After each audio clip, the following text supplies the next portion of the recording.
Good evening or morning or whatever time of day it is for you right now listening to you guys. This is Two Brothers in Christ, episode 5. My name's Tom and this is Joe. And once again, as just kind of an introductory part, we're just going to refer you guys back to episode 1 if you want to get to know myself and Joe a bit more, just personal lives, family, religious background, any of that.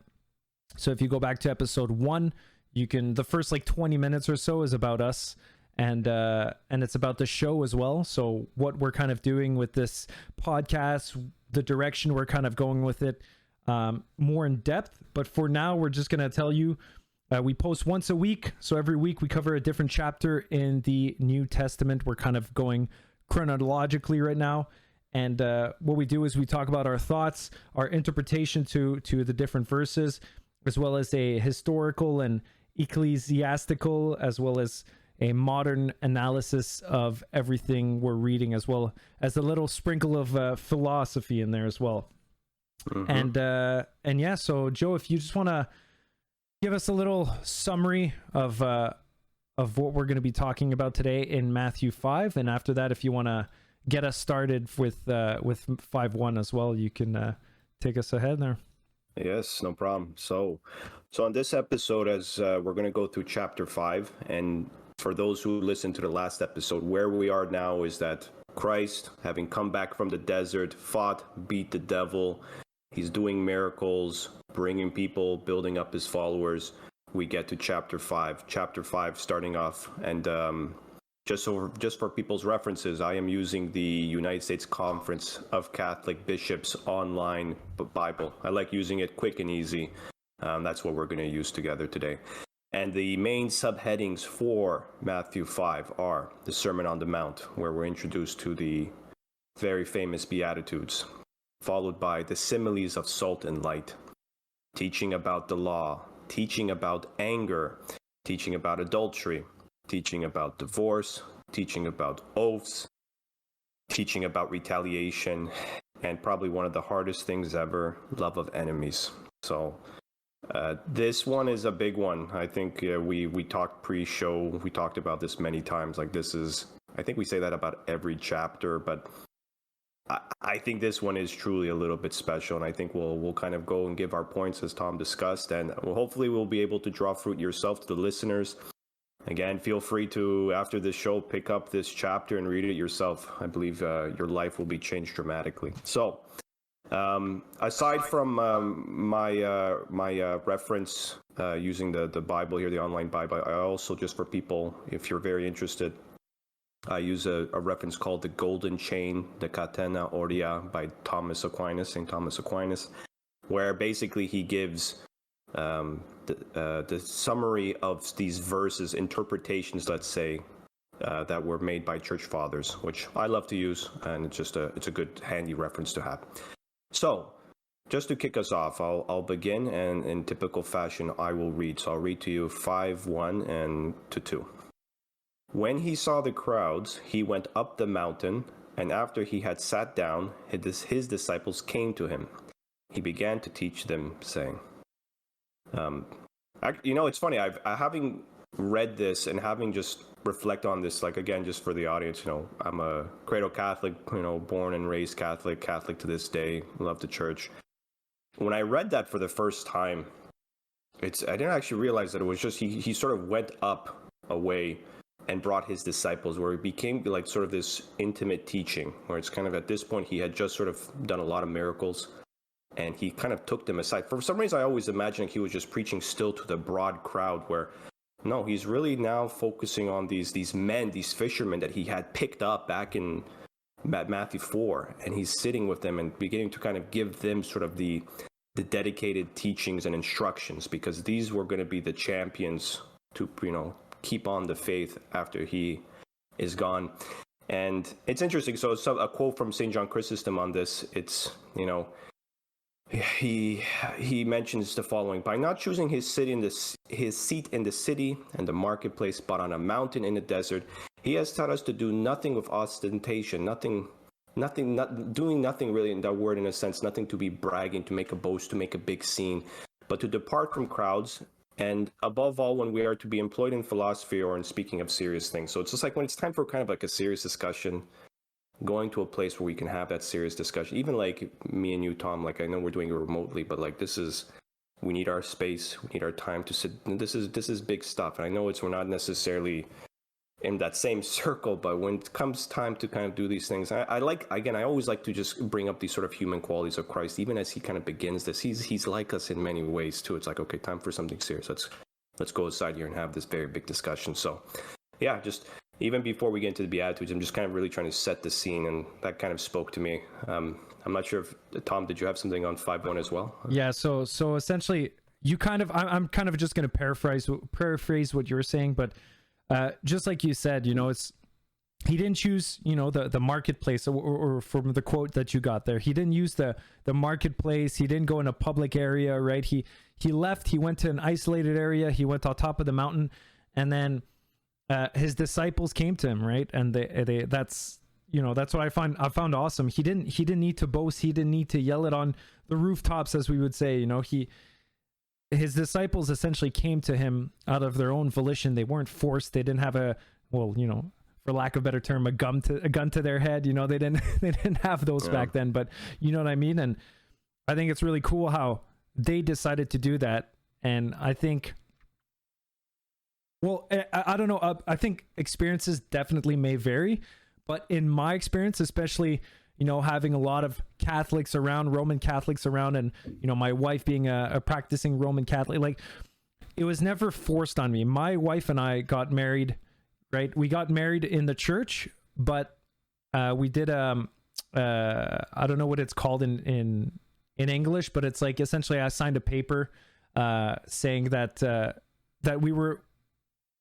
we could marry each other as long as I promised that our children would be baptized and raised Catholics and stuff like that, right? But I'm still not baptized, right? So all that to say, it's cool how most people, anyway, in my experience, in the Catholic faith, don't force anything necessarily. It's like if it's meant to happen, when it's going to happen, that person will come to us, and that's what I feel that's awesome about even this first verse, is just that Jesus knew. He was like, hey, you guys, if you want to come. And so, like, it's, and just to think, like, I love that context you bring, right? And Christ is kind of just like, he's up there with his disciples. Disciples, again, just anyone could really be his disciple within that crowd, right? But the ones who are like drawn and believe, it's kind of an open invitation.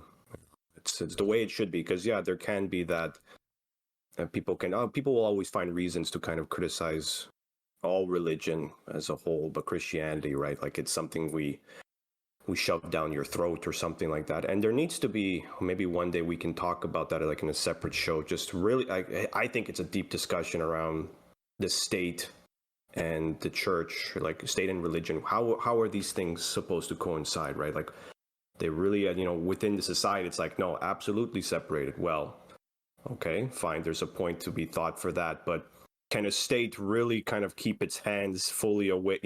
Like, what does even religion mean? What does an ideology even mean? Can you really actually separate that? And where is this balance where we can?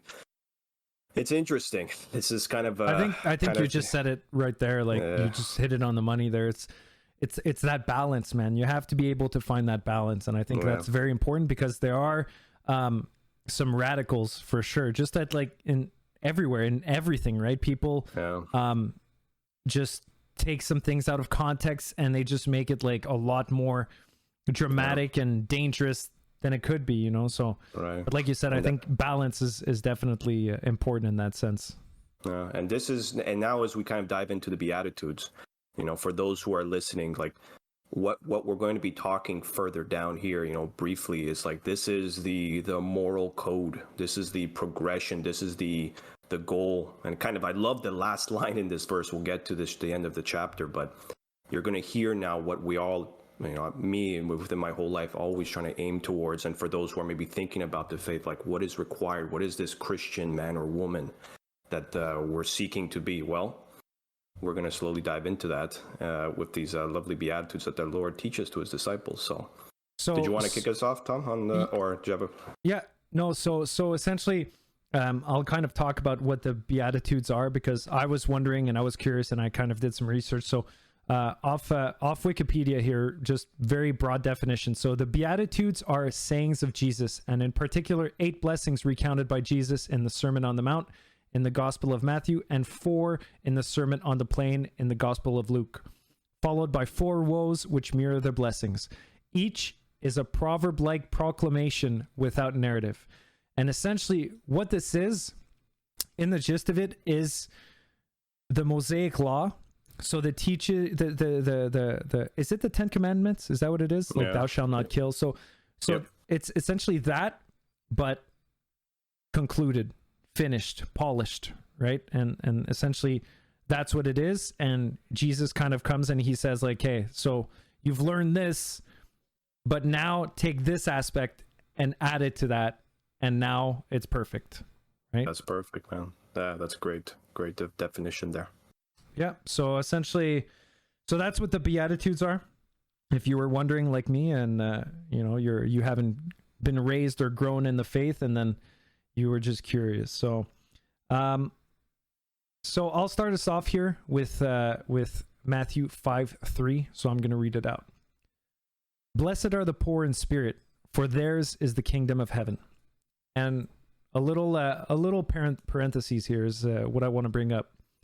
So when I read this at first, I was kind of confused, because like the way it's written, it says, blessed are the poor in spirit. In my head, first thing I think of when I think about that is like, blessed are like, what does that mean? So if you're super, Catholic and super faithful, like I don't understand. Are you just, does that, if you don't believe, does that mean like you're poor? Like, I don't understand. And then I kind of read a little more on the website, still the same United States Conference of Catholic Bishops, and they kind of had like if you actually go on the website, I would highly recommend it. This is why me and Joe kind of use it, but there's a bunch of little asterisks that kind of dive into a lot of verses throughout everything we've seen so far, and kind of explores it and explains it a bit more in depth. And what I found here was super important, right? So I'm reading from the website. So the poor in spirit, in the Old Testament, the poor are those who are without material possessions and whose confidence is in God. So when I read that, everything just made a lot more sense, because if you would read it, and for you to kind of understand right away, or in my case, understand right away, you would read it, blessed are the poor in spirit,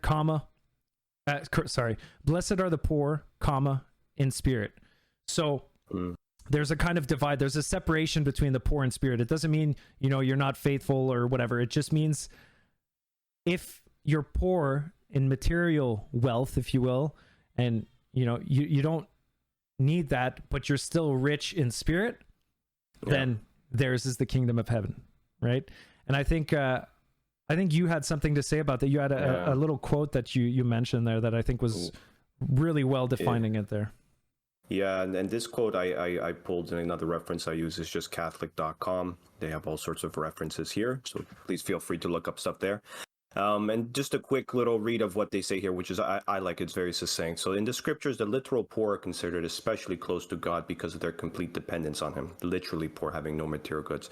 They place their trust and confidence in God rather than material possessions and worldly power. In the Gospel of Matthew, this blessedness is extended to all people, irregardless of their status in the world, who recognize their complete dependence and reliance on God. No more does it have to do solely like I have to, like as a Catholic or a Christian, I have to be dirt poor. Like, no. And there's, just because one is poor does not necessarily one is kind of even following God, and vice versa.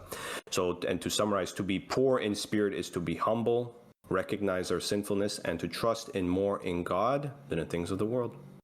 That's it. And that means you could be literally a millionaire, but you could be poor in spirit.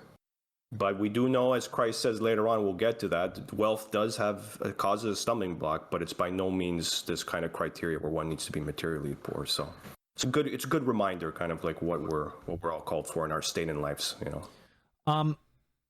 Yeah, really well said. And before we carry on, there's something about the Beatitudes that you had mentioned, right? You were saying I think we had talked about this, but you were saying that as we go on through the whole teachings, essentially, didn't you have a reference that explained that it was kind of like a pyramid?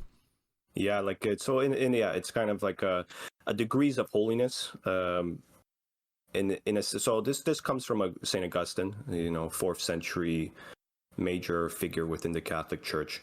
And again, this is sort of his way of looking at just the Beatitudes, and he saw in them there was sort of a sense to their order, sort of a progression. It's just going from one beatitude for the other is a sign of like climbing a ladder, going from one degree of blessedness to another, ultimately kind of proceeding to the very end.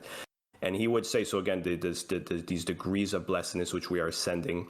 And here, talking to the first one, and again, this is where, for those who are listening, Tom and I's goal is just to kind of give you snippets. I just want to really kind of tease these things to folks. Like, there is a tremendous depth that we'd love to go through one day, but just for your sake, just want to give you a sense of like what kind of wisdom has been sort of extrapolated across time.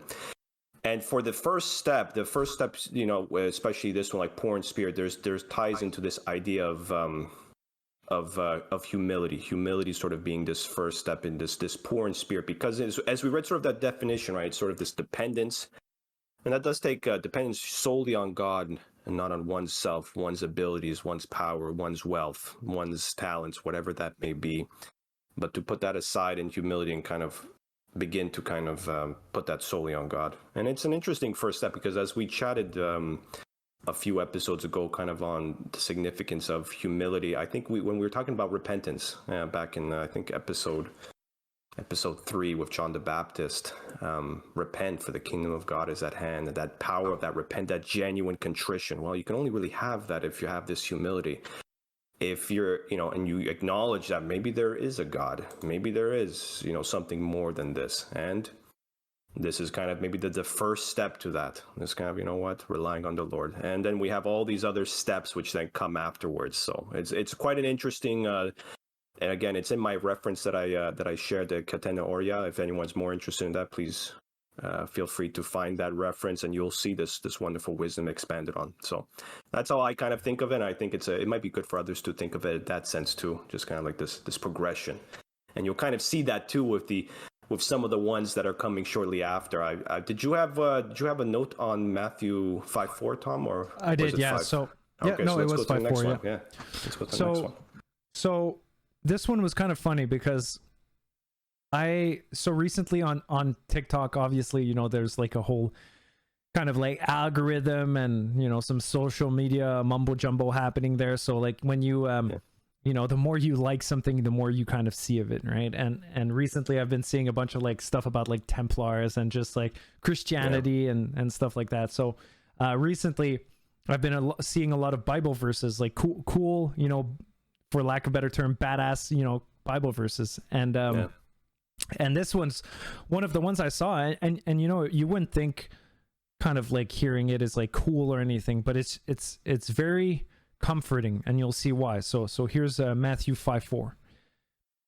Blessed are they who mourn, for they will be comforted.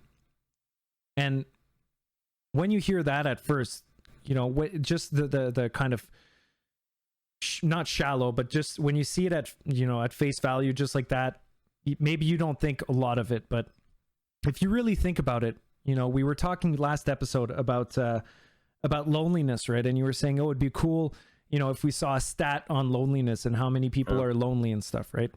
And I find that awesome, because oftentimes correlating with loneliness is sadness, right? And this is why, Christianity, Catholicism is such an important and awesome thing, right? Just because believing gives you that, right? It gives you the comfort that you seek. Because if you mourn, if you're going through a hard time, if you're lonely, right, you're going to be comforted, right? And it's cool to know that you're not alone, you're not alone. And often people need to hear that, right? And even if people are, practicing Catholics or whatever, right? Like, you have to hear it, right? And this is why it's good to, maybe do what you and I are doing once in a while, or even if you guys want to follow along with us, right? Like, know that you are not alone, right? If you're mourning, if you're not feeling good, if you're going through a rough time, you will be comforted. And that's why we encourage you to sometimes take the Bible and just kind of look for these verses, man. Like they're all the Bible is such, man, it's paper gold, you know what I mean? And there's so much in there that you can get from, and this is just, this is the tip of the iceberg, so. Yeah, it's one of those things where I read, it's maybe even one of the few things at the moment where anytime I like pick up, or I'm not moved by something, or you read some news and there's whatever, some sort of stuff in the world happening, okay, this and that, but then you pick up a verse, again, going through this, and I've gone through the New Testament several times, and again, there's just keeps on pouring out. Like, it's just one thing, even just now that we're kind of slowly going through this, one of the subsequent Beatitudes really kind of spoke to me too, and just sort of this whole sort of this beatitude on everything, right? And I think it's good to stress to people too, like one thing that I would say for the Christianity, like that would set this apart, like, because there can be this, I guess, from like an atheistic standpoint, like this idea that, well, the religion, you it's a good kind of social construct, makes you feel part of a community, and makes you feel kind of like psychologically better because you think you're happy. I know that's probably what the world will tell you, and at times maybe that may feel like that's the case, but I think for my own life, and maybe even in yours, Tom, kind of slowly going through this, there's a realness here that's kind of impossible to sort of quantify, to kind of just share. Like, it's not merely just one of something to choose from, a hobby, if you will, and this will kind of satisfy you.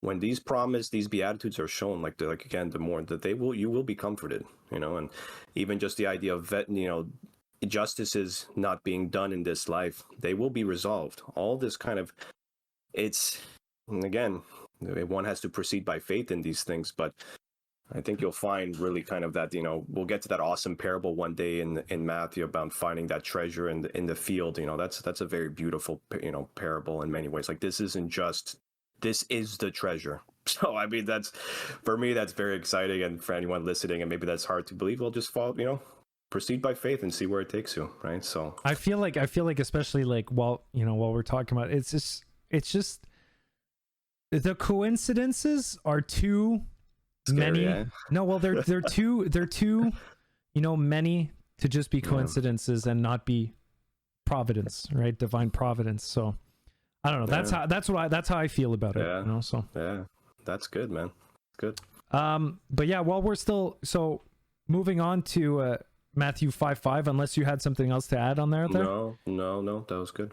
So I think we both have a lot to say on Matthew 5:5, and I'll just get us started if you're okay with that. So yes, please. So let me read it. So, blessed are the meek, for they will inherit the land. Right. And I was just I was thinking, so the version I had heard before actually reading this, and granted, I don't know which one's like the right one, but I thought it sounded much cooler. But what I heard was, blessed are the meek, for they will inherit the earth. And I was like, I was like, nice, right? Man, that's like, it's powerful. You know what I mean? It sounds huge. Powerful, right? So, yes.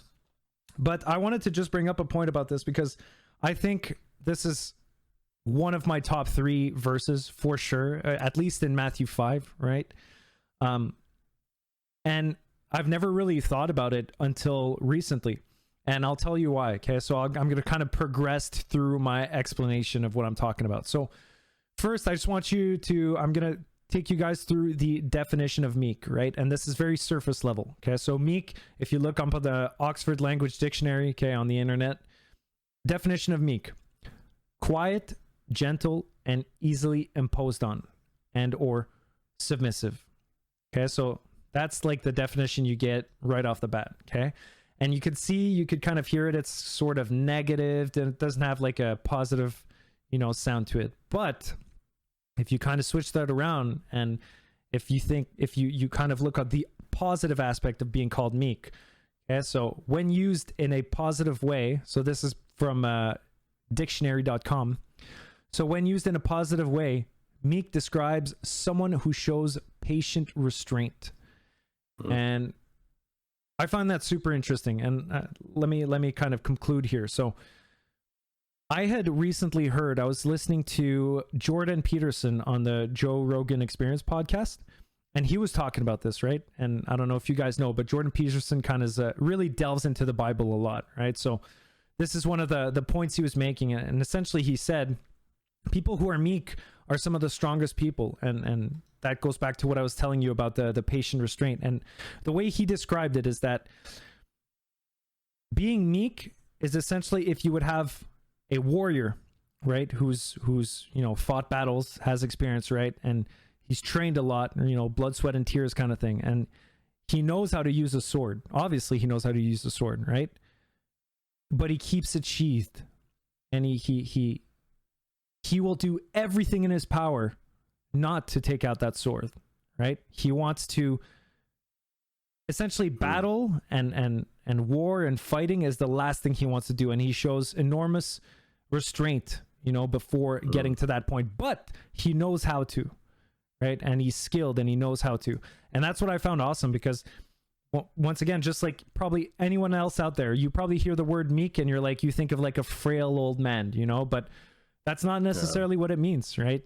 And I think that's one of the points in the teachings right now that we're seeing. And blessed are the meek, for they will inherit the land, right? And I think that exactly proves my point, right? Because I think, once again, this is like personal opinion, but I think that's who, Jesus is referring to when he's teaching this, right? So yeah, he's building up this character of who these blessed people are eventually, who kind of inherit this kingdom, right? Like these are, and I like I have another, I'm using catholicculture.org here for their definition. So this is another way to look at it.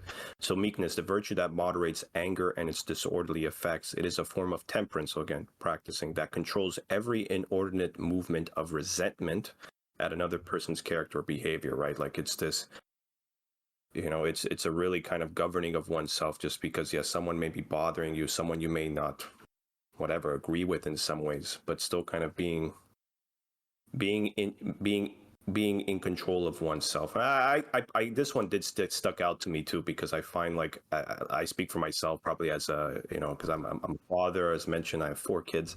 This one's a good one, because it's one of those things where I can see that the Lord is always, if you let him into your heart, into your home, he will always find ways to sort of improve upon you, right? And there's this old saying in the Old Testament, iron sharpens iron, right? So it's just, yes, I love that. It's a great one, it's just, so it's like, okay, if I wish to be meek, I need things to test my meekness. Oh, this is perfect, right? So this is kind of like this. And this, I just, this is the life, this is the back of all these Beatitudes again, and many other things.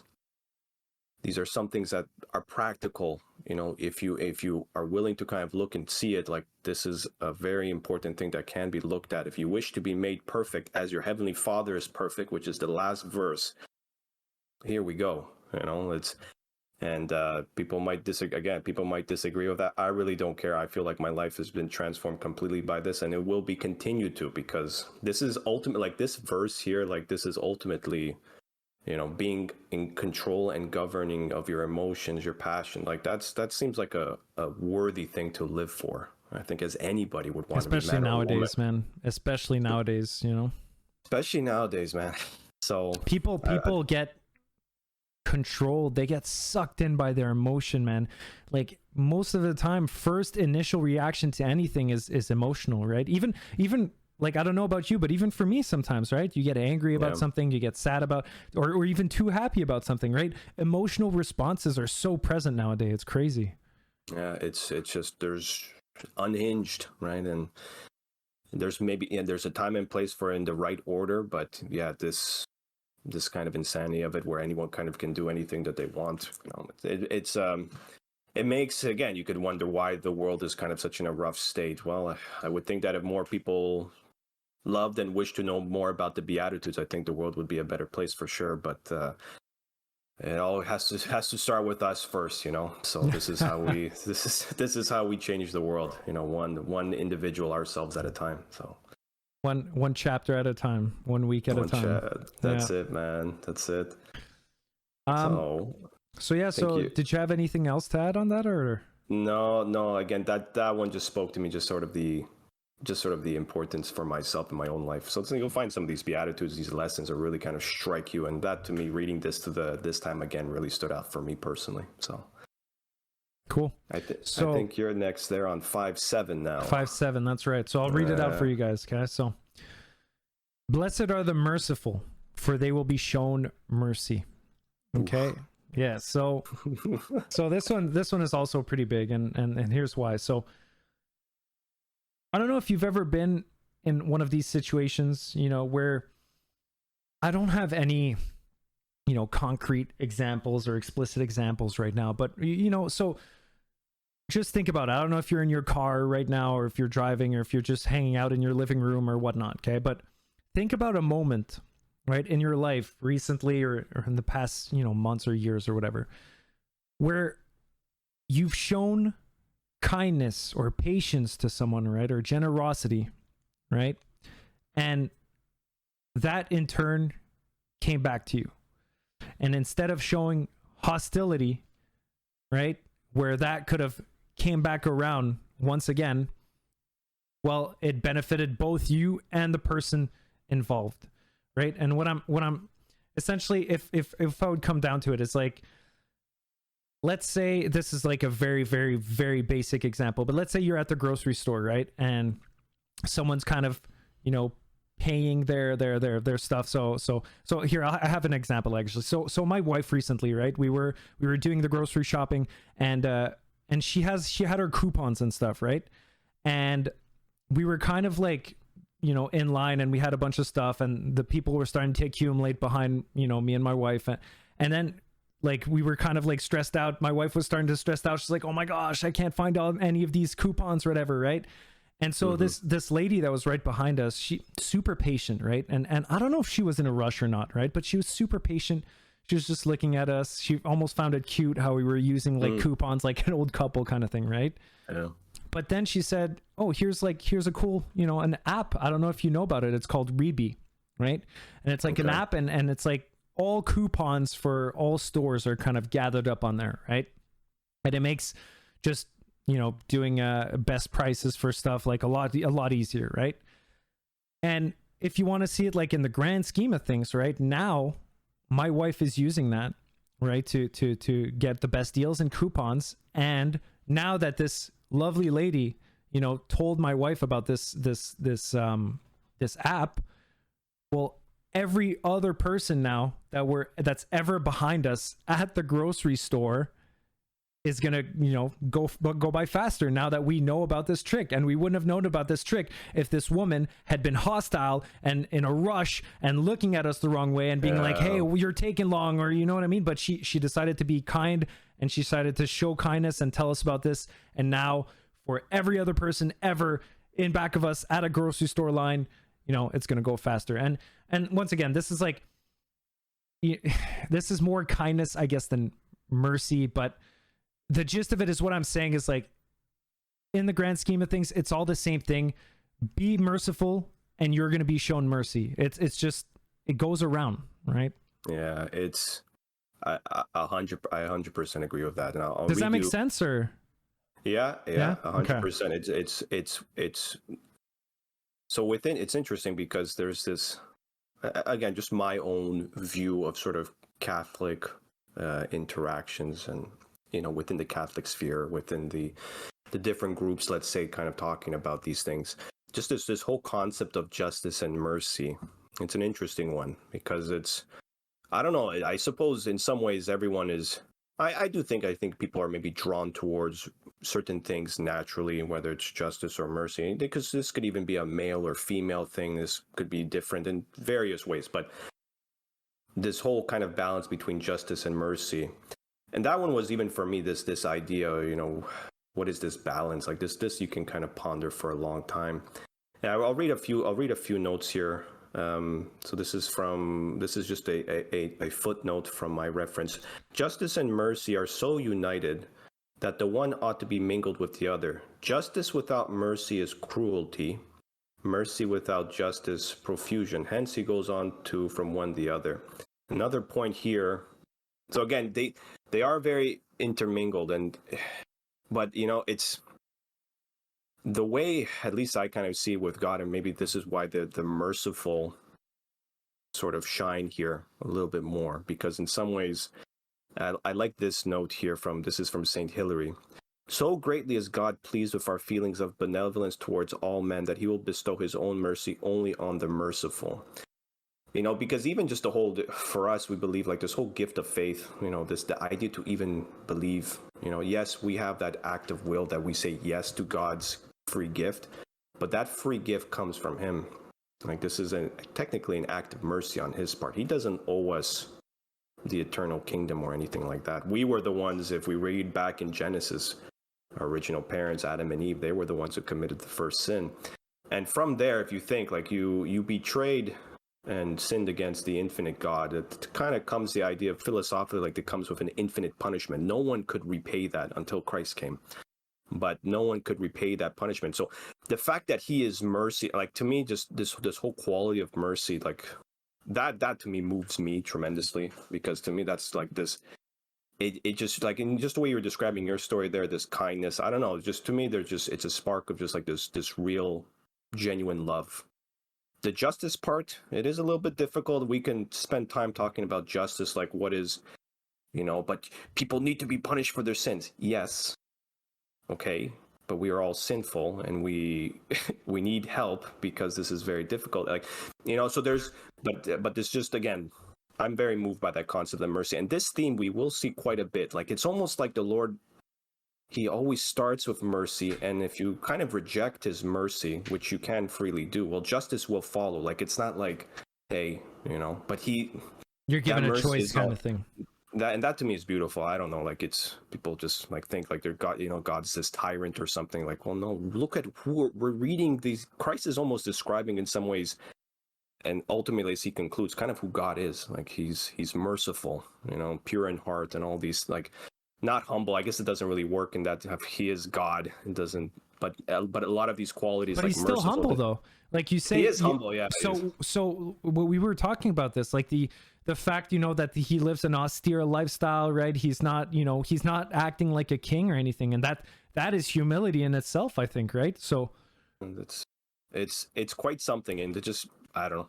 I find it, it takes this kind of, if you look at this kind of this just heartless thing, and okay, sounds terrifying, but I think there is this tremendous love in the middle, but you kind of have to get there, but this mercy aspect to me is just this, like, this is like such a counter thing probably to the world in many ways, this sort of quality here, right? Everyone wants their justice and everything, but this mercy, and we'll read through many parables how he extends it, is just, yeah, it's a very moving thing for sure. I'll take us to now Matthew 9, 5:9, yeah. 5:9. I had a small note here. So this is on, blessed are the peacemakers, for they will be called the children of God. And I found just a note from St. Ambrose, because as I kind of tied in before, there's sort of this progression again, when I speak of these things, it's not like this is sort of the defined teaching of the Catholic Church, but I like to think of it in that sense, like this is just a general wisdom of the old church fathers.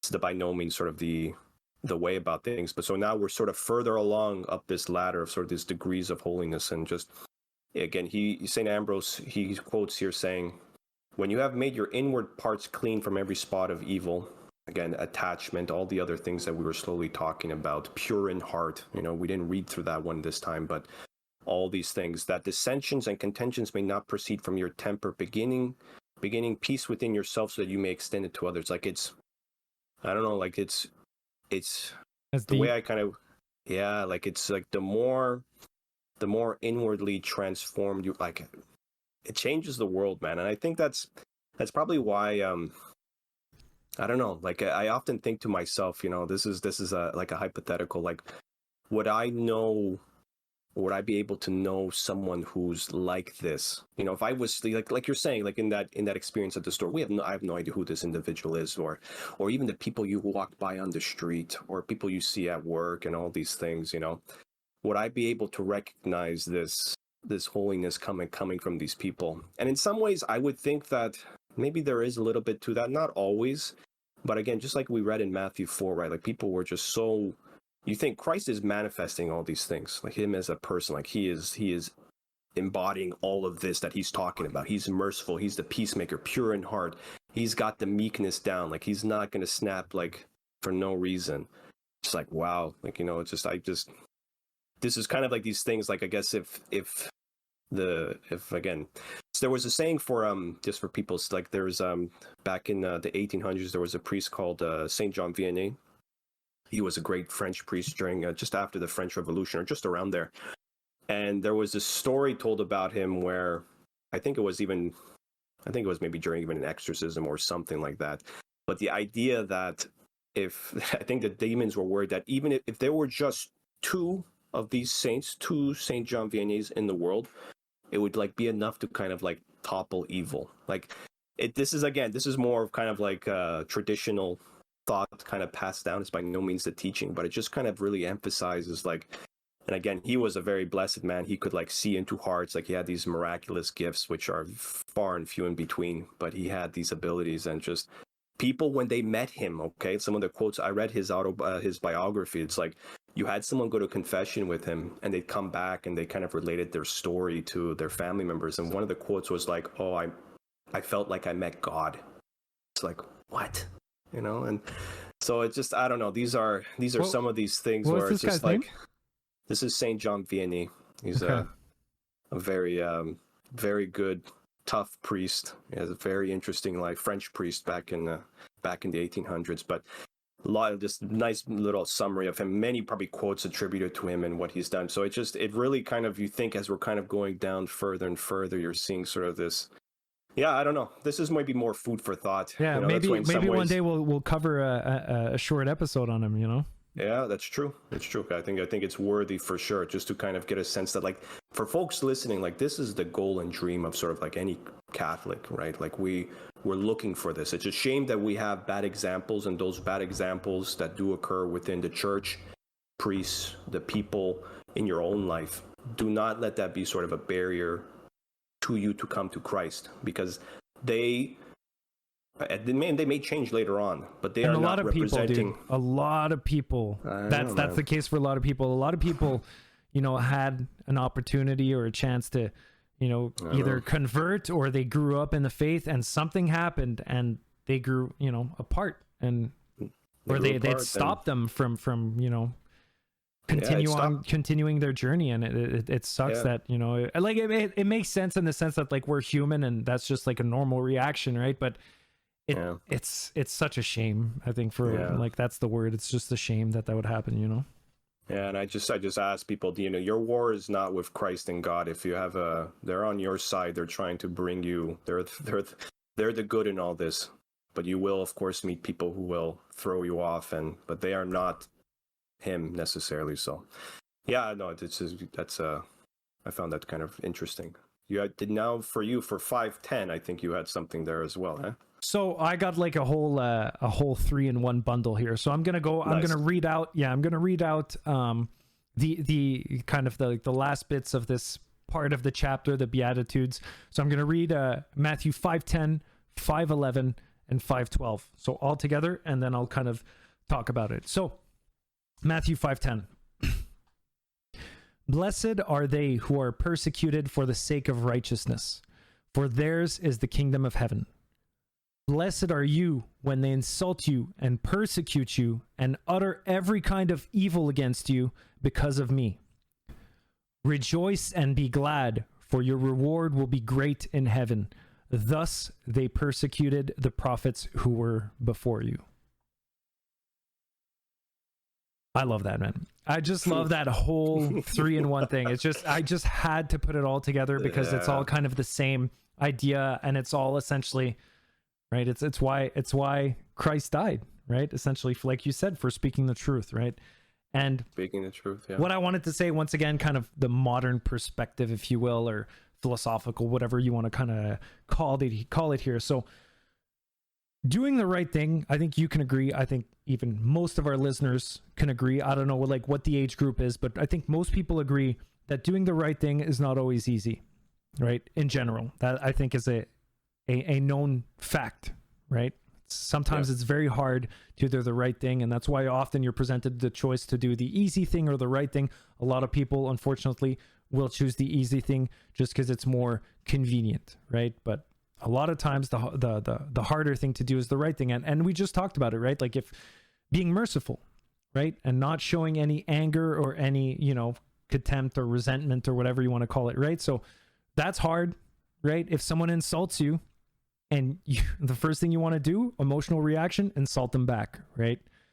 Or get in a fist fight, whatever, so, but that's the thing, right? And that's important because the right thing would be to, move past it, ignore it, whatever, not let it get to you, right? But it's, so you might, and most people will get hated for it, a lot of the time doing the right thing.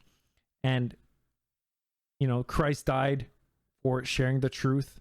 And right now, I think it's important to know that a lot of like celebrities or, big figures out there are being shut down as we see and are the victims of this whole like cancel culture is what they're calling. And they get canceled for speaking with, a rational thought. So a lot of people just speak, their mind, their opinions. And a lot of time, especially nowadays, opinions are getting shut down. Opinions, something that belongs to you, freedom of speech. You're allowed to think and say things, but you're being, you blocked and you're being canceled and you're being, so I think it's important to understand this last few part, right? And this was written thousands of years ago, right? The Bible and whatnot, and it's an amalgamation of essentially, the Gospels and all of that, right? And it's crazy to think that this part, especially this part, is written in there.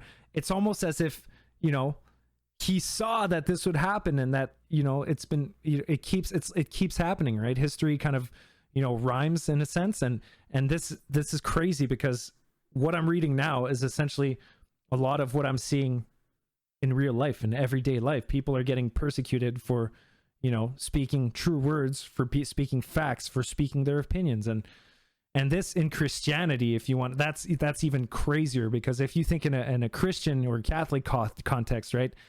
Yes.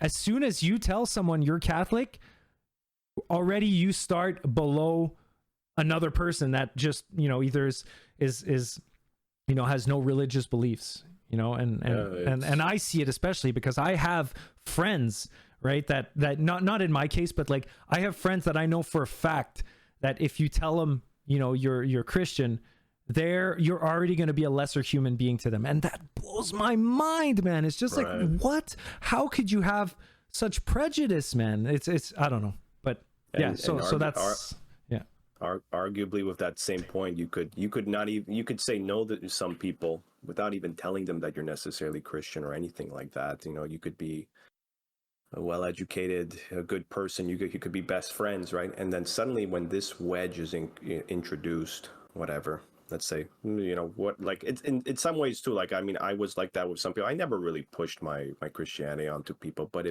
I always paid attention to discussions, right? And if something came up that I didn't like, not that I didn't like, that I disagreed with, I made it known. And all of a sudden, like you're saying, right? Like, it's not even so much that what I'm saying is, it's like, it's the wedge. It's Christ himself. Like, he knew that he would be kind of this dividing thing, like this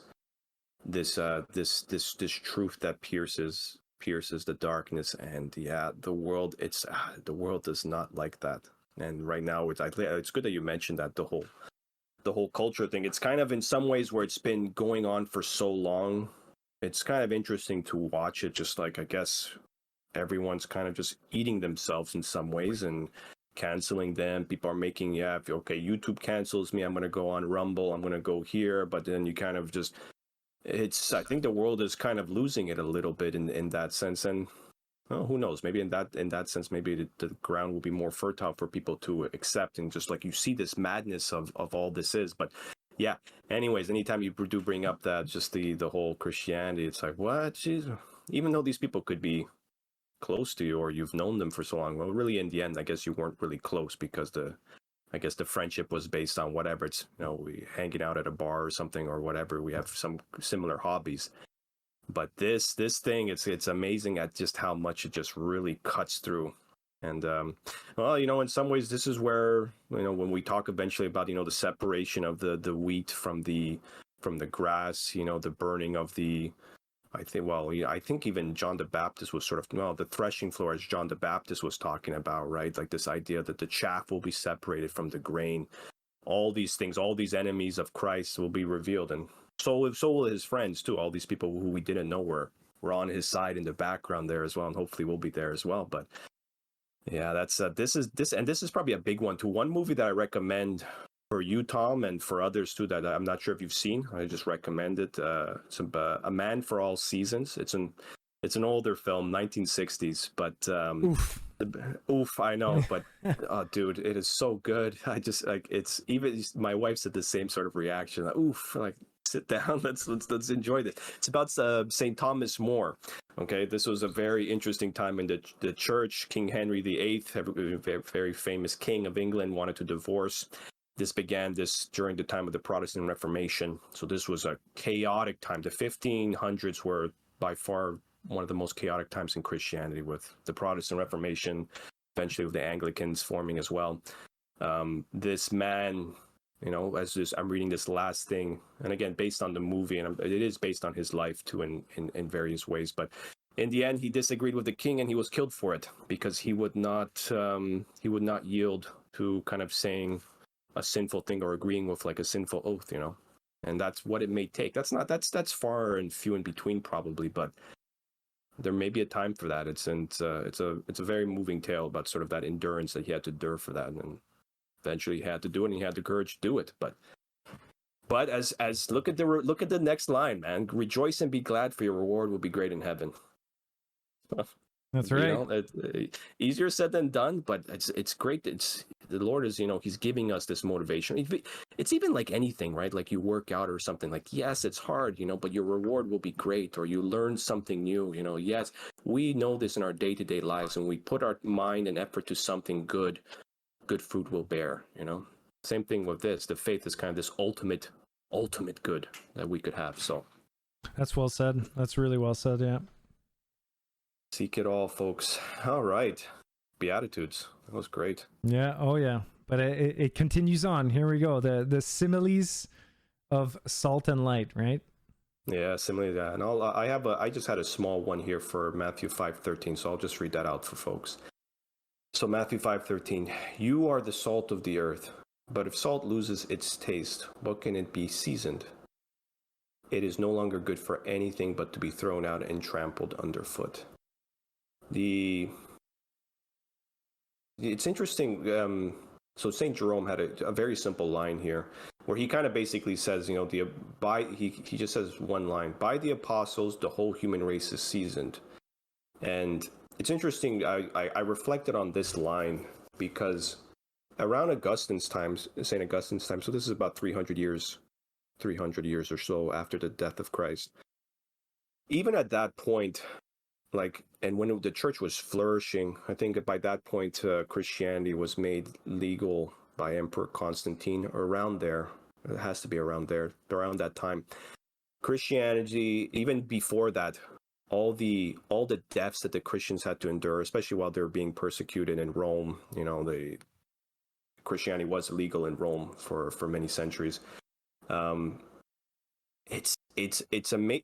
I don't know. Just because we talk about just even how old the text is and how that it endured, but just even the fact that the faith, this church, endured through all that, right? Through all that suffering, through all that difficulty, and again within different churches across the old world, perhaps it wasn't as extreme, but just I like the and even in Augustine's time, there was this general notion, again, it wasn't even around 300 AD that people were seeing and witnessing miracles all the time. It was, you hear about these miraculous things, but nothing as we read about later on in the apostles, and eventually when we get to the Acts of the Apostles, you see kind of these great works that they do, almost imitating Christ in some of his miracles, pretty fantastic stuff. But it just why so much emphasis on these apostles? Because through these apostles, all these churches and all these things would form. I don't know. I'm just humbled by how much these men must have received in terms of the grace, the benefits to be able then to kind of, once Christ died, to season the church with all that they had been taught because they had learned from the master himself. And yeah, it's just awe-inspiring too. And it's interesting too because I remember a few very good moments when I was in Rome. I saw it's a shame.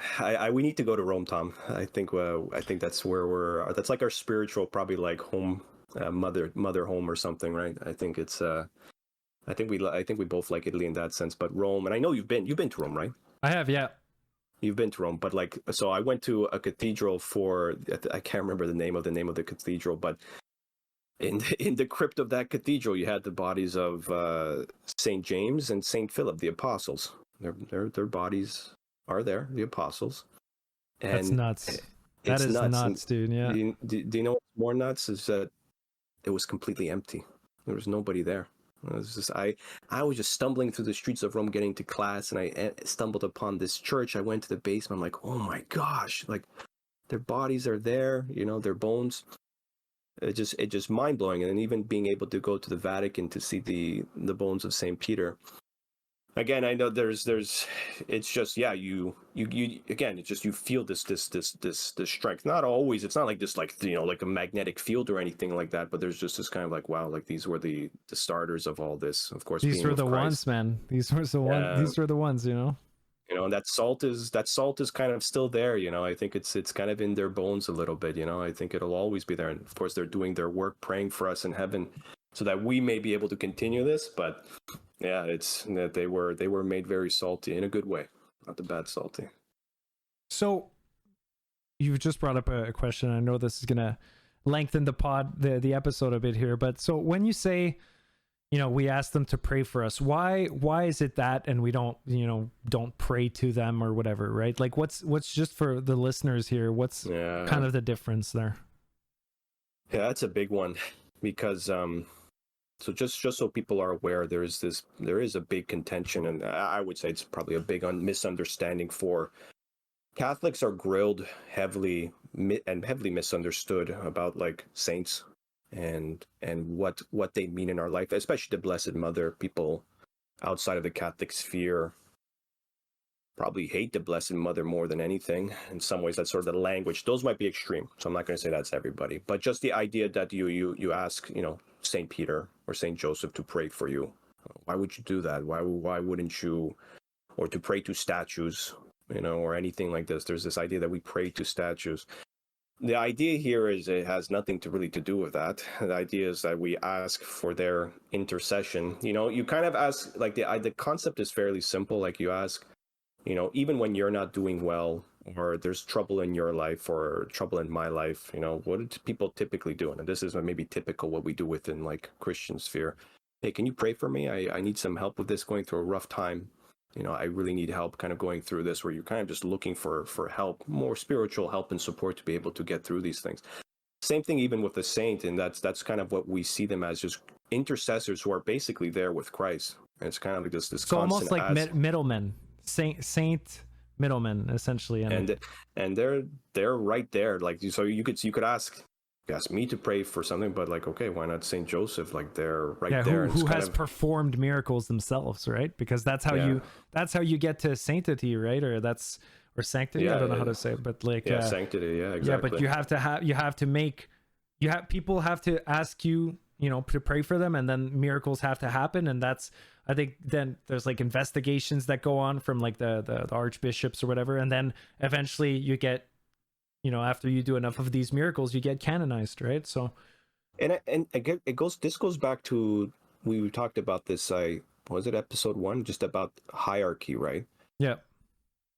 It's, again, understanding the office, understanding all these things, and there is a sense to it, right? Like, you think of, I'm just trying to think of an example. Like, okay, trying to think, okay, where like, if the child wants something, your child wants something, child should ask you, or one of the parents, and then they'll discuss it with each other about, okay, but it shouldn't be like the child, like, I don't know, asking a friend or bypassing sort of the authority of the parents or something. I know it's not the greatest example, but there is sort of there is a sort of sense here where it's just like there is an ordered way about this. And of course, yes, Christ is the ultimate goal here, and one can always pray to Christ and ask for graces. This is sort of just like additional, and it's seen within the church. You've seen we see miracles done by the apostles and everything, and all these things that were done by the power of Jesus Christ. It's not like it's, Paul says it's not by Paul or by Peter or all these things. It's by the power of Christ. This is just a practice where basically we're asking anyone and everyone to pray for us. And of course, we intercede with Christ as well. But there is sort of that the idea that you ask those who are holier, closer. And I think there's even we give that special attention to the Blessed Mother, because at being kind of that close to Christ, there's almost this certainty in a sense that the prayer is heard and answered, in due time, if it is, of course, a good thing. But yeah, I'm sure that answer may satisfy some people, may not satisfy. But if you want more specifics, there are good discussions about all these things. We do not like you worship said, we mention it a lot, right? We're not scholars, we're not professionals, we're not priests. We're just two guys talking, right? So definitely, if like this is just me asking you, and for the sake of for my sake, the sake of the listeners and whatnot, but I encourage, if people want to dive even more into it, I encourage you guys to kind of do some research about it. And if you guys know something we don't know, it would be awesome to hear from you guys, right? Like, so yeah, yes. it'd be cool. Okay. So moving on to, I think I had another point on Matthew 5:16, and then I think you had a point after that. Yes. So now moving on, we're still in the same kind of sector of that chapter there. So the similes of salt and light, and this is just a small point I want to bring up, and it's essentially reiterating my last point about being merciful and mercy and all. But I'm going to read out Matthew 5:16. Just so your light must shine before others, that they may see your good deeds and glorify your heavenly Father. Okay? So, once again, super simple. Be a light for others, right? There can come no harm from being good, right? No harm at all. Everyone's winning when you're kind, right? And when you're a light to someone, right? And you're a good feeling to someone, you're there for someone, right? There's only good that can come from that. Now, there may be people that can argue and say like, okay, but if you're always nice or whatever, and people see that, they're just going to step all over you, right? They're going to abuse that kindness, and they're going to abuse that light that you're trying to spread, right? But the thing is, what I'm saying is, don't be stupid, right? Just have the wisdom, and the clarity to see when people are trying to abuse that, that kindness that you're trying to spread out. But that being said, there's no reason to be mean or like a darkness on someone's day or anything, right? Like you just mentioned it before, anyone you're passing by, anyone you're driving beside, anyone you're saying hello to, anyone you're even ignoring, right? Like everyone has something going through their life, everyone has different things, right? And just being that light, even if it's just a little spark for someone's day, is beneficial to everyone. Everyone's winning, right? So that's all I wanted to say about 5:16 there. Yeah, that's good. And I like how it concludes, right? Glorify your heavenly Father, right? Like in a sense like this, people will get to know God, Christ more when you start to live out these things, and people become more and more drawn to him. It's like the idea is like, don't be drawn to me or to Tom or to Paul or to Peter. This is to be drawn to God the Father. We're trying to manifest this to him, like, because all in all, it goes back to the Heavenly Father. But by being this, you're showing the world like, okay, maybe this Heavenly Father is loving, he is kind, he is merciful, he is just, he is, all these things. Yes, he is. Okay, let's go further into that. So okay, cool. So now I'll take us into the teaching about the law. I had a point here just to share. So this is I'll read 19 and 20, and my point is really around 20. But so Matthew 5:19, I'll read that out. So after you're done reading that out, I just want to point a little something. It's not long, but I just want to point something about 5:19. Okay, yeah, no worries. No worries. So Matthew 5:19. Therefore, whoever breaks one of the least of these commandments and teaches other to do so, will be called least in the kingdom of heaven. But whoever obeys and teaches these commandments will be called greatest in the kingdom of heaven. Actually, Tom, I see that in your notes. You need to go here first. So I think we'll let you go with your point. Actually, yeah. But like I said, I just want to mention a little thing. So once again, you just read it here, and my emphasis here is breaks one of the least of these commandments and teaches others to do so will be called least in the kingdom of heaven. Okay, so very important point I want to emphasize here. So not saying you will go to hell. Okay, it's essentially saying if you live a life of low morals, okay, then why should you be rewarded? Right? So that's, it's not saying, okay, whoever breaks one of the least of these commandments, you're going to hell. Like a lot of people think right away, like, oh, if you do, thou shalt not kill or whatever, right? Like, boom, you're going to hell, if you kind of do that. But no, this emphasizes, right?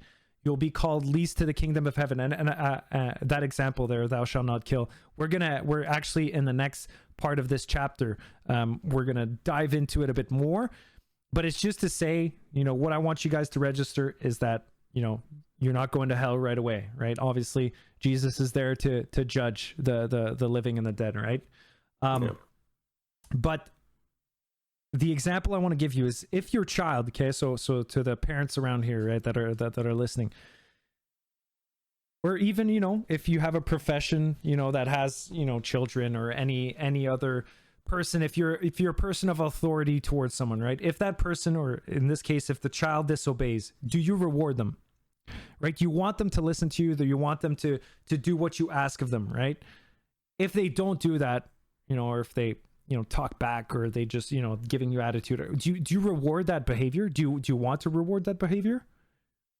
No, right? You don't want it. You want that person to listen to you, right? So in this case, this would be it, right? If you're not doing what essentially you've been called to do, why should you be rewarded? Why should you have a front row seat to go into heaven, right? Or to be judged and then go to heaven, right? So it's just logical. That's just like the logical aspect of 519 that I'm seeing here. So I don't know if you agree or disagree, or no, that's good. Yeah, it's good. And I just even look at the ones who obey and teaches these commandments will be called greatest in the kingdom of heaven. So it's even an emphasis.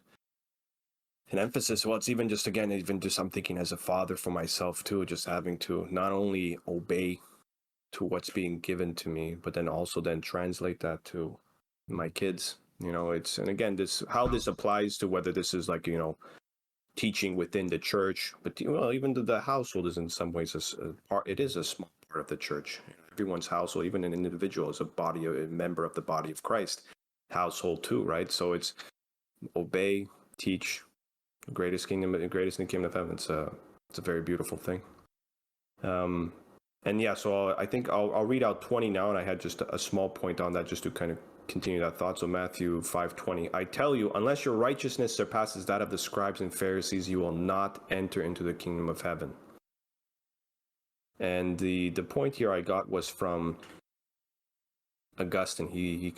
St. Augustine gave a few comments on this. So he states, otherwise, unless your righteousness exceed the righteousness of the scribes and Pharisees, that is, exceed that of those who break what they themselves teach, as it was written of them, they say and do not do. And this is quoted in Matthew 23.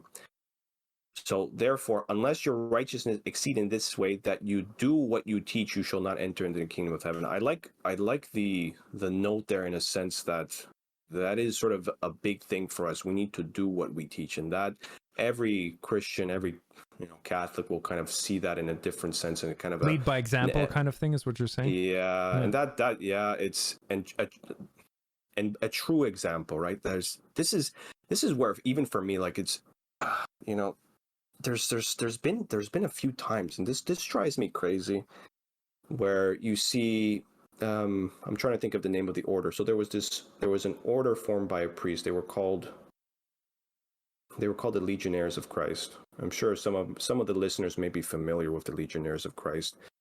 They had a good formation. You know, they did schools. I know even a few people within. We're in the province of Quebec here. I know that there were either some sort of schools where boys could attend and be sort of raised and disciplined in the faith and stuff like that. It wasn't like a boarding school or something, but very good intention order. They have I met a few of them in the U.S. Fantastic people, and nothing to say necessarily about them or anything like that. But again, there became this. I think later on there was a scandal with the founder of the order, right? And it's those things. Again, I'm not going to speak to where was he at when the scandal occurred. Did he convert? This is up to the mystery of life and the judgment of Christ. But you see, like, those things, like, those things are the things that really, those things are the one things that will stick in people's minds, right? If just, and I understand there's this probably this human desire to just want to lead, to want to do projects. Like, yes, you know, when I was working at the church, so just for, you know, I mentioned before in episode 1 that I worked at a small parish. And really learning about renewal, and, you know, this is kind of a day-to-day thing about, well, how do you bring and engage people back into the church and everything like that. And there was some interesting discussions back and forth, but I always believed, you know, okay, well, leading by example, if we ourselves are holy, and, well, that should be something that should be appealing to people. And there were different views and stuff like that, but how important that is just to have this leading by example, how difficult it is to as a Catholic, as a Christian, to see someone who should be leading by example not behaving like that, or something is found out about them. And it's just another one of those wounds that we have to carry, another part of the humiliation we have to carry. Like you're saying, right? You bring up Catholic to someone, it's kind of like a debauchery, anti-science. They're just a bunch of crazy people. In some ways, I suppose, right, the more insults they throw, it's part of the job in some ways. But you know, just this is a message for the individual, right? Because the whole church is a ginormous structure and everything like that. But really focus on doing what you teach, do what you say. And I think later on we get to a very beautiful passage about, you know, certain phrases being said a certain way. But yeah, you know, I always take that to heart. Like, holiness is always something that starts with yourself. When do you start kind of go and do other things? Like, in some ways, I feel like the Lord, for me and you, has brought us to this podcast together. Whatever reason, whatever benefit for yours, for mine only. And maybe it's just this podcast just for us, but it's like, here we are. You know, let's go through this. Let's learn. Someone can be benefited by this. This is great. If not, if anything you can take away, you know, our goal here is to be holy, righteous men. And we want to practice what we preach, and how the scribes and Pharisees were sort of smashed by Christ. And when we get to Matthew 23 and other times where he gives them the woes, he just kind of like lists off these things that what will happen. It's we do not want to be kind of on that side. So tough message, but again, this is tough but good. There's nothing more I have for that. Yeah. Cool. So that concludes the teaching about the law there. Beautiful. So now we're moving in teaching about anger. So you can imagine, you know, Jesus on this mountain with his disciples, and now he just told them about the law. Now he's teaching them, you know, about anger, right? And this is kind of not it's gonna, you know, carry on what I was saying about, you know, the 10 commandments and the Mosaic Law. So I'm just gonna read it out for you. So Matthew 5:21. You have heard that it was said to your ancestors, you know, thou shalt not kill, and whoever kills will be liable to judgment. Okay, and he kind of carries on this point afterwards. So essentially, he goes on and he says a bunch of logical things, and like just the summary of it. You're gonna cover it a bit, but essentially what he says is, you know, don't have ill will, you know, towards a friend or anything like that, right? And he kind of gets into that. But what I want to emphasize here is just, this is not, you know, anything new, right? Obviously, this is the Bible. This is like super old, right? But when he says, whoever kills will be liable to judgment, this is, you know, it's the Mosaic Law, but it's also a current law, right? So if you guys didn't know, in war, okay, you have something called ROEs, rules of engagement, right? And essentially that's your little rule book that says when you can and can't, shoot at an enemy, right? And when you kill someone, especially under like, extreme or extraordinary circumstances, okay, usually that can lead to an investigation, right? So if there's like reason or any suspicion at all, like, okay, why did you kill this person, right? Did you have to, so sometimes it leads to like a full-on investigation, right? So that's the little point I wanted to bring up. It's just that this is like, to this day, this is a thing, right? It's just like, if you're in war and you make a decision and you shoot, bullets out of your gun, like, you might, people were going to ask questions and you will be judged depending on this situation, right? So, but usually if you follow those rules of engagements, you're pretty good. So yeah, that's a little point I wanted to bring up there for people who are curious. No, that's good. Yeah, that's good input. And I'll continue on that because I had a point for 5:22, so I'll read that to people to continue the thought. Matthew 5:22, but I say to you, whoever is angry with his brother will be liable to judgment, and whoever says to his brother Raka will be answerable to the Sanhedrin, and whoever says you fool will be liable to fiery Gehenna. Yeah, it's I wrote found a commentary from St. John Chrysostom on this. So there's a few points here. So I'll read what he had to say here. This is the first mention of hell. Gehenna is, maybe just for the listeners, Gehenna is another word for. I was wondering, not that just the listeners. I was wondering what it was. Yeah, I should have. Yeah, I'll pull up one of the various hell, and this is just from. Let's put up a definition real quick. A place or state of misery, hell. So it's. I'm sure there's a more eloquent definition, but it's another word for hell. So this is the first mention of hell, though the kingdom of heaven had been mentioned sometime before.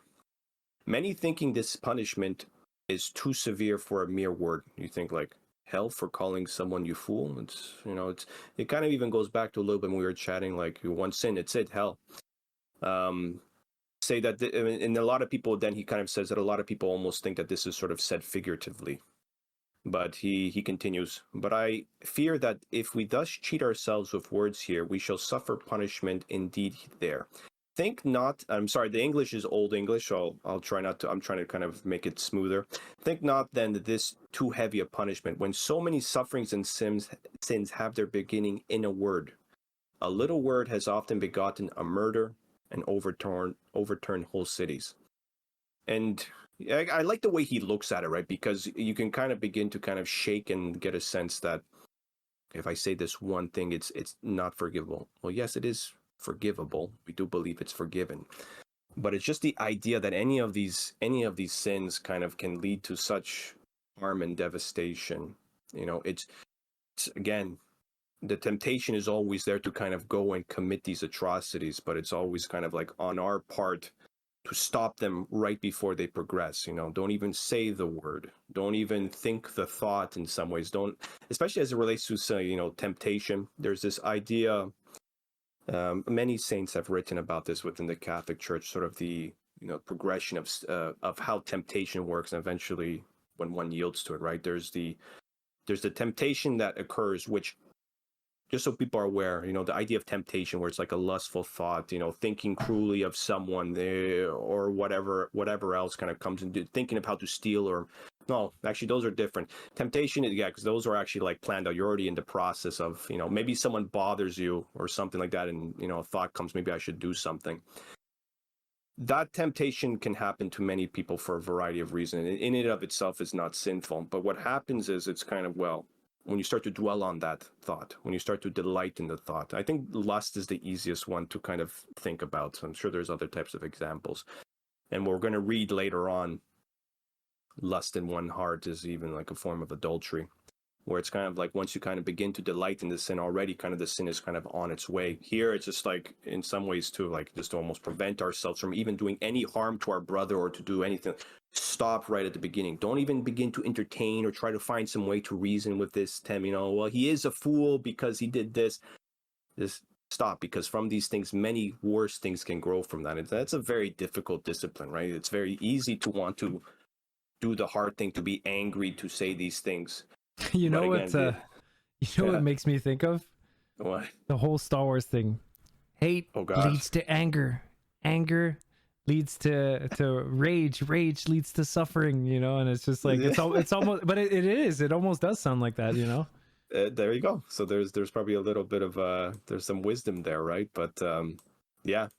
So there is a sense to that. Again, don't be afraid by the idea of, if I called someone, well, okay, you can, those things can be forgiven, but these things, even some ways for me too, but now I'm like this one in particular, I pay attention to. I just, not only in a sense too, because it's like, to call someone stupid, I feel is pretty derogatory. Some people can do stupid things, but to say someone is stupid for me is kind of difficult, and it is pretty insulting. But anyways, all these things are just, you know, all these are kind of these maybe finer points, but that one needs to work on to be able to eventually overcome all these difficulties. So yeah, that's all I had for that little point there. Cool. So I think both of us we're done with teaching about anger, right? Yes. So now we're going to move on to, like I said, once again, we encourage you guys, if you want to, you know, go through with it at the same time as us, we highly encourage you to do so. We're not going to cover each and every, you know, little thing, because we'd be here for much longer than we already are. So now we're kind of just, you know, going through the little points and the footnotes that we kind of wanted to expand on. So now we're moving in, what you mentioned there just a second ago, teaching about adultery, right? Adultery, for people who don't know, is essentially cheating on your partner, cheating on your wife and whatnot, right? So I'm going to read the whole thing, and then I'm going to talk about it, because I think this is a very, you know, important point. So as I was saying, you know, Jesus here, you know, in his teachings kind of completes, you know, the Mosaic Law, right? The law of Moses. And this one is especially important. And I'll tell you why. When I read this, I was like, man, this is just like mind blowing, right? So I'll read it all, and then I'll talk to you about it. So Matthew 5:27, you have heard that it was said, you shall not commit adultery. But I say to you, everyone who looks at a woman with lust has already committed adultery with her in his heart. If your right eye causes you to sin, tear it out and throw it away. It is better for you to lose one of your members than to have your whole body thrown into Gehenna, which, like you said, is hell. And if your right hand causes you to sin, cut it off and throw it away. It is better for you to lose one of your members than to have your whole body go into Gehenna or hell. And man, this was such a cool thing to me. And this is kind of where I understood that the Mosaic Law was like completed, you know, was concluded. And you know, bigger and more important here is because it's easy to say don't cheat, right? Just saying don't cheat. Okay, that's obviously, right? But this is where the teaching of Jesus kind of takes it further, and what I found like mind-blowing, right? He takes it a step further and he says don't play. So this is what I'm getting of it. So he's not just saying don't cheat. He says don't place yourself in a position where you would cheat. And he makes an allegory of it, right? An extreme allegory of it by saying, you know, rip out your eye, cut off your hand, you know, because it's an extreme thing to do, right? To cheat on your partner, to betray that, to commit adultery. It's an extreme thing to do. So he uses this, you know, example as in an extreme way. And like I said, no one benefits from, you know, cheating, not the other woman that's involved or man that's involved, you know, the mistress or whatever you want to call it, not you, not the person you're with, not your wife, not your children, not your conscience. No one benefits from this, right? And that's why I think it's so important to kind of, you know, take this at face value. It's like, man, this is very, very important. It's don't place yourself in a position where you would do it. Like you even mentioned just before about, you know, anger, but like you said, lust is the easiest example. So as soon as you think about it, you've already placed yourself in a position, right? So, you know, have that discipline to, you know, this, like, don't cut off your right hand or whatever, but figuratively speaking, like, don't place yourself in these positions, but be extreme about it, right? Don't, you know, if you're on social media or whatever, don't, you know, look at, you know, pictures that might be that might lead you to thinking into this matter, right? Because like you said, it's gonna be a snowball effect, and it's just gonna grow and it's gonna grow, right? So yeah, a lot of and this whole this is where we would even say, with temptation, like this is the, as we read about, Satan in Matthew 4 tempting Christ with sensible stuff, does the same thing with us, whether it's a thought. And we do believe that there is this sort of influence that could happen. It could be the most innocuous thing, the least thing you could think of, but it's just one little thing after another. If you're not trained in this matter, and we all need training and to be further trained. I mean, there are, one can become very strong into these things. And I'll read even, not read, I'll mention St. Francis of Assisi, for example. These are extraordinarily... Oh, dude, I love him, dude. Yeah.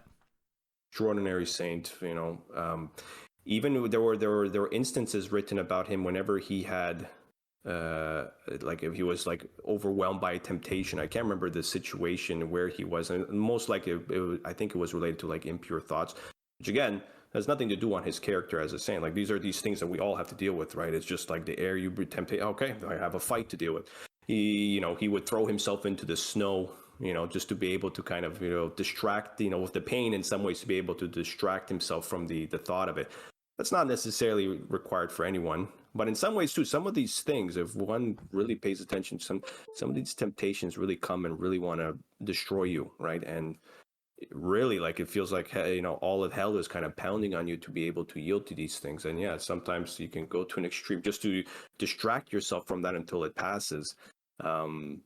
But yeah, it's a very difficult thing. Yeah, but St. Francis of Assisi, yeah, marvelous saint. And it has nothing to, these temptations will always be there. And it's interesting, he's kind of like listing all these things: anger, lust, all these things. We're kind of going retaliation, eye for an eye, which we'll eventually get to as well. Divorce, sort of tied in maybe a little bit to other things, but yeah, it's, one little big one, again, even just, it's later written, I can't remember later on, but just like the tongue being kind of like the most damaging part of our body in some ways, because with like one lie, and I mentioned it before too, like one word, one lie could like ruin everything, could ruin a relationship, could ruin a family in many ways. It's unreal kind of, and we are all about, none of these things will never take root in us, right? And it's unfortunate it's like that, right? But then there's a teaching within the Catholic faith, this idea of, concupiscence, right? Concupiscence is this, there's the whole thing around original sin. I'll give a cliff notes. When the Adam and Eve first sin, original sin, all of humanity was wounded as a result of this. So that we had basically what was called this inordinate desire towards like evil things. And we still have it to this day, this kind of, this sort of temptations that kind of flare up. We're always kind of bothered by these things, the war of the body and the spirit. St. Paul talks about that tremendously. But I almost imagine like this is basically our souls in some ways like fertile ground, right? And there's the temptations in some ways are like the weeds or something that we have to pull out from the thing, or else. And for those who know plants and everything, some of these weeds, when they kind of keep growing, they become pretty dang vicious. They become prickly. They become very difficult even to remove at times. The idea is that every day you're in this garden and you are not letting these things grow. You're picking these things out. Oh, I'm going to be patient today. Oh, there's this impure thought. I'm not going to be thinking about that. I ain't got time for that. Oh, okay, I wanted to have this feeling to gossip about someone. Not going to do that. I have no time for that. You're always doing it, and every day those roots, yeah, you may pull out the plant, but they're there. And some Dude, days that's a great feel, analogy, man. Yeah, it's and this is the very tough reality. And there are moments of peace. Maybe it's okay, there's a little bit here, and you can kind of, okay, maybe I've done something well. And then the enemy comes, and there's an interesting parable too. I can't wait till we get further on. But, the enemy, you get rid of one enemy, one temptation, he comes back with 7 more, this idea of just like, we're out to that. But this is then with the power of Christ, we're able to kind of do this. But it's just people reflected on, I know maybe people are hearing this for the first time. Maybe you're kind of getting a sense like, yeah, I feel this, this happens to me a lot, there is a remedy for that. There is a sense why it's happening. These our wounded nature is dealing with this constantly. There is a way to kind of get beyond that. But this is I love how Christ is just perfecting these things. It's not enough to simply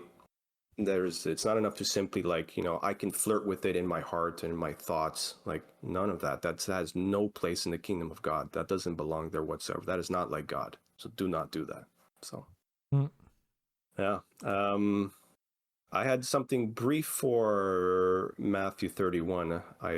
So we talked about adultery, teaching about divorce. The only thing I had to mention here, and I'll read it out. So Matthew 5:31. It was also said, whoever divorces his wife must give her a bill of divorce. I'll read the second part too. Matthew 5:32. But I say to you, whoever divorces his wife, in parentheses, unless the marriage is unlawful, causes her to commit adultery, and whoever marries a divorced woman commits adultery. It's interesting. We talked about this, I think, back in episode 1. So here's sort of a further discussion. And of course, we can talk about what is this unless this marriage is unlawful. That part, that little note, probably we could divulge into a whole episode. But again, he's always in this whole chapter. He's all about perfecting sort of these concepts for the Jews where, yes, it was acceptable to divorce, but no, it's not like that anymore.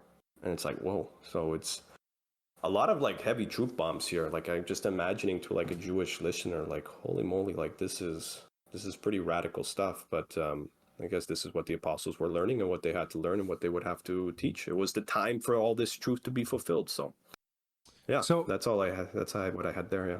So I just had a question about that. So why, and whoever marries a divorced woman commits adultery. How does that work? Why exactly?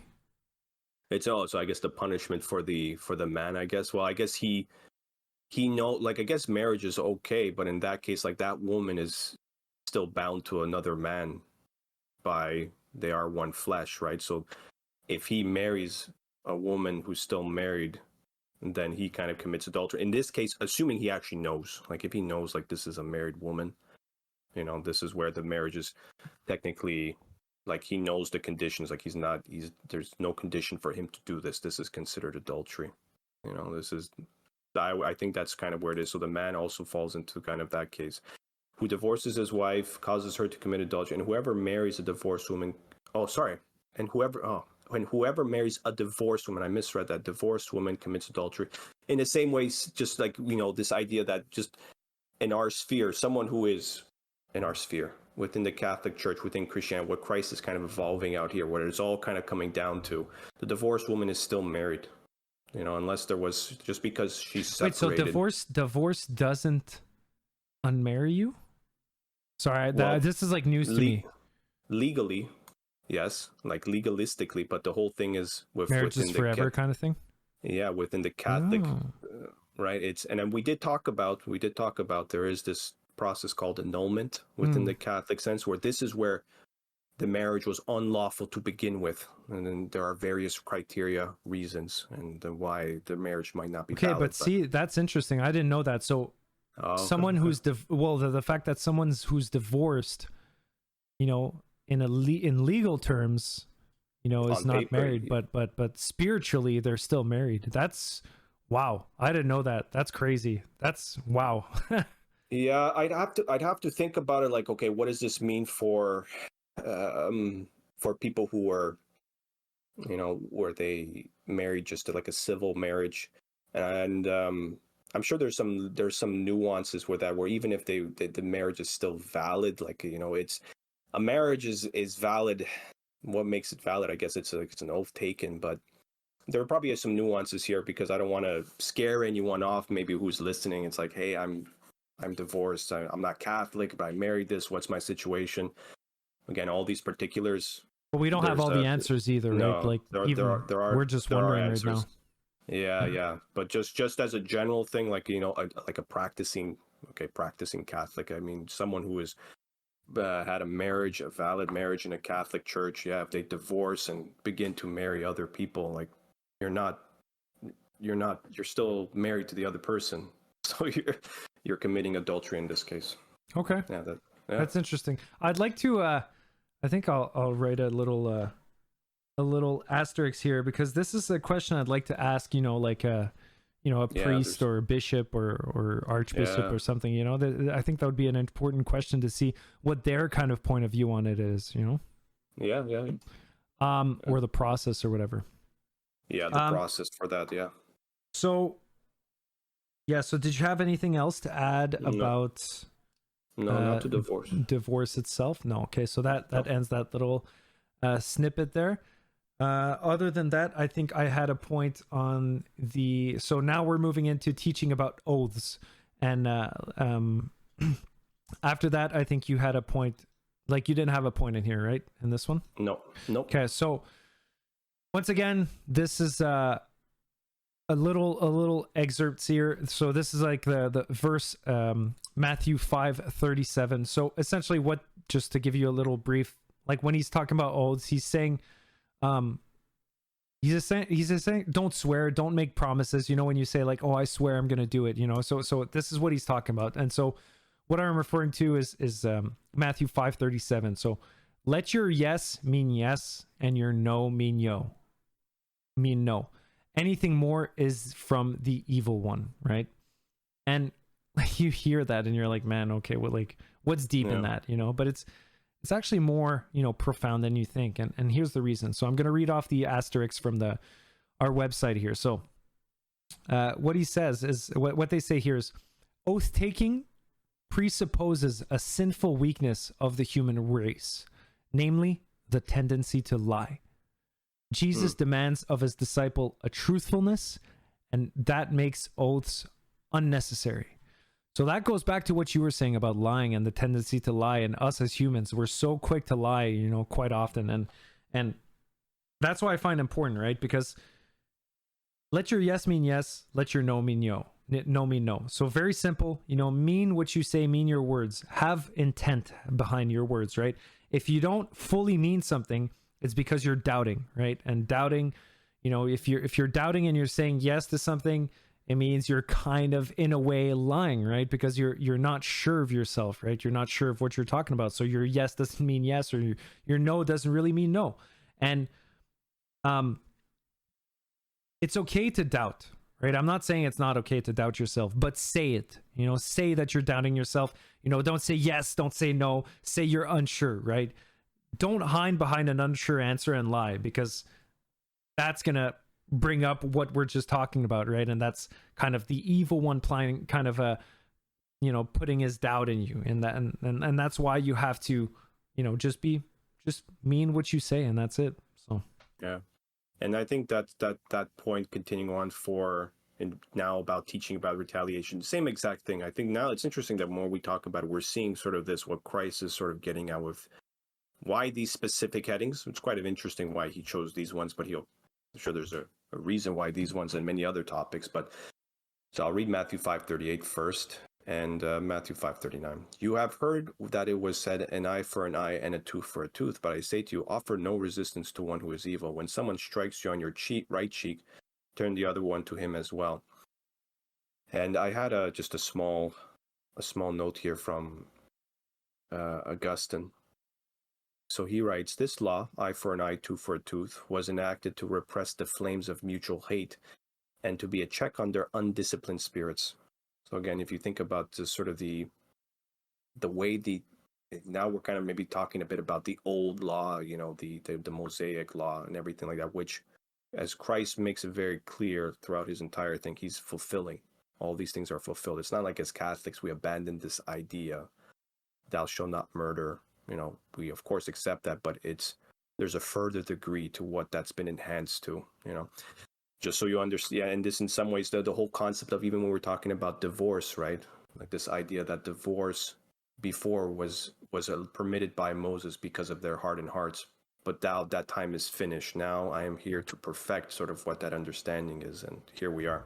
And again, just Augustine's comment is just sort of the same thing that we see here, right? Like it's just, so he says, he says this, an eye for an eye, tooth for a tooth. This was prepared and said, you know, to be a check on their undisciplined spirits.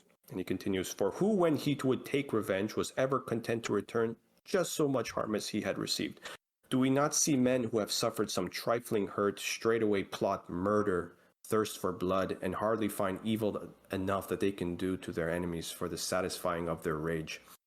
And so and he kind of concludes, so to put an end to all unequal revenge, it's more safely secured when there is no revenge at all. Like, it's just, don't even desire revenge. You know, it's kind of this part here in some ways. Like, it's remove even the root, because he's kind of says it's typical thing when you say fool, you do this, you have that lustful thought, everything grows evil from that.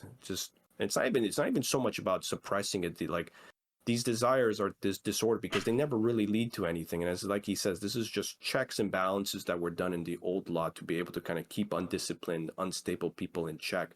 But he wants more from people. He doesn't want them to simply be kind of unstable. He wants them to be wholly righteous. And what does that actually mean in some ways? Don't even desire revenge. You know, it's justice is a different thing. Revenge is probably another thing. I'm sure that we can maybe talk about those nuances in some ways. What's justice? What's revenge? But for at least for now, for this, I think that was just, again, just continuing this thought that we're bringing up time and time again. Don't let these things take root, you know. And his whole kind of discussion thereafter about giving your tunic and everything like that. I mean, there's probably some thoughts there, but I didn't have any particular notes on the rest of this. Which leads us to the final part of this chapter, and the most profound one, right? If I may say so. And it's like you said, right? Like moving forward and not, you know, going past Mosaic Law and going a step further, and, you know, actually not only you know, wanting revenge, but like not wanting revenge, not ignoring, but loving, right? And so I'm gonna give that off to you. I think you had something to say about Matthew 5:44, right? Yes, I had some notes, and unfortunately I lost them, but my Word file didn't save, but it doesn't matter. It's beautiful enough. So I'll read 43 and 44 for folks as we're getting to the end here. So Matthew 5:43. You have heard that it was said, you shall love your neighbor and hate your enemy. Again, old way of thinking, old way. 44. But I say to you, I love your enemies and pray for those who persecute you. Yeah, it's I think I'm sure I looked at my references here. There's tons and tons of things said about this particular verse. I think just for me, just the simplicity and just the how this ties in ultimately to the last statement here, which for me is just, you know, the whole goal of all this, you know, Matthew 5:48. So be perfect just as your heavenly Father is perfect. And it's interesting, right? Like, it's in some ways, you think, again, like, love your enemies. How could we do that? Well, in some ways, we as humanity became enemies of the Lord when we disobeyed, right, through original sin. And yet, you know, he's showing us who he is. You know, he's showing us that even though we were the ones who were at fault here, he told us not to do this. We did it, and we lied about it. We were tempted. We failed completely. And for that, we all carry that wound of original sin, which is removed from baptism. But just the all of creation in some way was wounded by that. I think in St. Paul, when he talks about it too, which I love the way he writes, and maybe I'm paraphrasing, but like all of creation is groaning. Everything as a result of this thing, like things die, things decay. We're all kind of living right now this consequence of that. And yet, in some ways, yeah, this is sort of, you would say this is sort of, again, our just punishment for that. People can argue, like, why do we have to suffer the sins of Adam and Eve? And there's probably some points we could discuss about that. But here we are, and yet, as we read here, again, he's telling us, but I say to love your enemies. If he didn't tell us this in some ways, or like in some ways for me, this is such a hopeful message, because, and just kind of the way it concludes, he's like, the reason why there's any kind of hope for you is because the Lord loves you, even though in some ways we are, but we became his enemies, but through Christ we become adopted sons and daughters of God, you know, through Christ, in a sense, right? That's how he will see us, right? Christ, who is his son. Through baptism, we sort of share that sonship with him, right? Whether man or woman, right?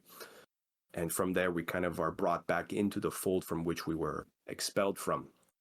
And that's why Christ is sort of so central to this. Like, he's not just sort of a side figure. In some ways, for me, you know, just the idea, you know, different religions have sort of different things. And, you know, within the midst of all these thoughts about, you know, what is truth and everything like that, again, just for me, the profoundness of Christ, that relationship with him and the Father, as we read in John 1, he so loved the world, he sent his only son, you know, like, into this world. Spoiler alert. Spoiler, I know, I couldn't help it as it tied into this, but just the taste of things to come. But all this whole thing we're talking about is great talk, just so that we may be perfect, just as your heavenly Father is perfect. He loves us even though we like disobey, and he's looking for us. He's constantly calling us back.